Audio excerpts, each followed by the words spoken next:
This is Mario Romero with the Romero team of the Melcher Agency, and thanks for visiting our site. Today is going to be a series of videos on Phoenix, how it evolved, developed, and I'd like to introduce our guest today, John Jacomart, and he is a local Phoenix historian. So, John, can you tell me a little bit about your background, how you became interested in historic preservation, and why I know you enjoy it quite a bit. So, well, I'm an Arizona native, born in Tucson, raised in Phoenix. I grew up here, went to high school here, earlier went to college in Iowa, and then came back to Phoenix, and much later, graduated from ASU. My first house was in Del Norte subdivision, and we bought from the original owner.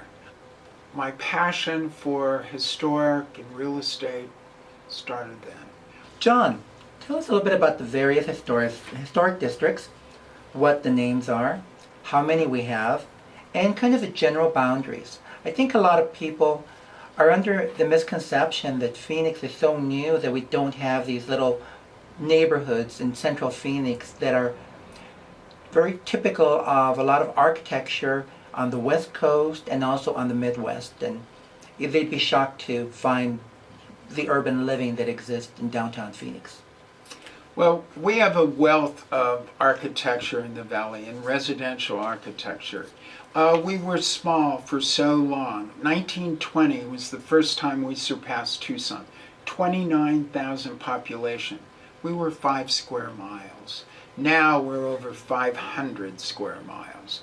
So it was very small. But we have currently 35 or 36 historic districts within the city.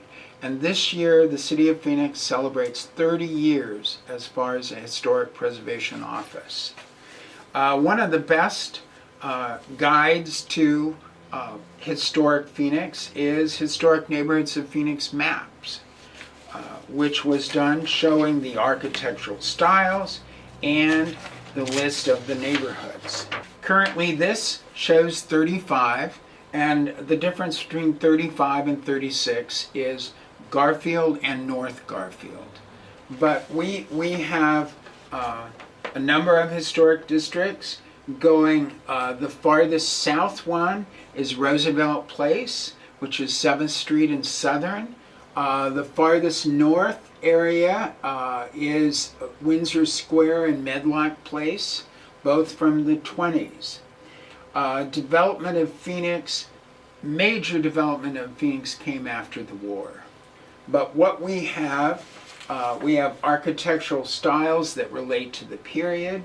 Close into downtown, we do have some examples of Victorian era around the state capitol. My understanding is a lot of those were wiped out from the Great Flood in the late 1800s. Yes, and that we're very flood prone.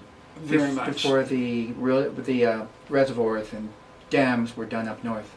In the 1890s was floods, and people who were living in Jefferson, on Jefferson and Washington moved further north. And north was considered just as far north as McDowell. Architectural styles, historically Victorian is the first era, Queen Anne, those around the Capitol. There are very few. The Rawson House is an example of that. And in my own life, I remember when it was a boarding house. Before 1976, the bicentennial, John Driggs was the mayor restoring the Rawson House. I know that project was taken on by the Junior League. Yes. Because I know a friend of mine was involved in that. That brought so much interest. The Junior League, as far as the Rawson House, the restoration of the Orpheum Theater, which went various times as far as Palace West. Yes. And but yes, and the Junior League also did the first commercial survey of Phoenix, which brought about knowledge of commercial buildings in Phoenix. John, thank you very much for sharing and being here and telling us about this wonderful, rich history of Phoenix that a lot of us just don't know about. Are there any websites or places that our viewers can go and get more information? The City of Phoenix maintains the website. It's still in the process of developing, but we have uploaded, the office has uploaded historic surveys that are now available, and some of the historic inventory forms will be online so people can see about their house. modernphoenix.net, Allison King does mid-century modern and other areas within the valley, not just Phoenix, into Tempe, Scottsdale, and Mesa. Okay.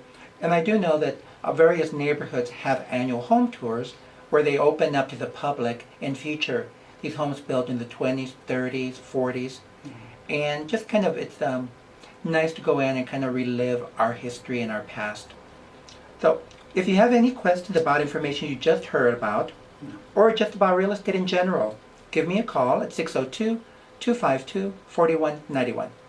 And thank you very much for visiting, and make it a great day.